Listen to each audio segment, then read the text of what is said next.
I am the Tofu Golem. Please enjoy the video. You'll start by removing the ear cushions and exposing the headband fasteners. This reveals the hidden screws and clips you must access. Once done, keep screws organized so reassembly is exact. You should use a T5 or T6 driver and a plastic spudger to avoid cosmetic damage because metal prying can crack the shell. Make sure to power off and clear lint from the hinge area. This prevents debris from interfering with the repair and helps you see broken parts clearly. You'll now remove the internal screws and split the shell halves to access the headband core and hinge assembly.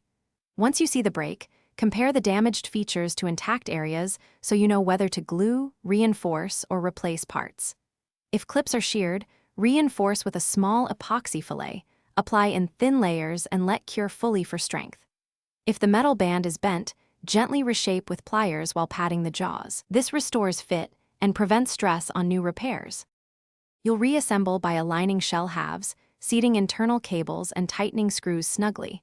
Over-tightening strips threads or cracks plastic. Once reassembled, wear the headphones and operate the hinge through its full range to seat adhesives and reveal any binding.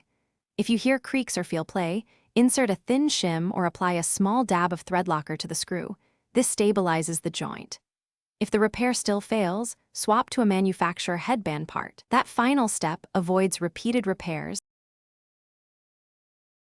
Thanks for watching. Consider subscribing if we helped you today.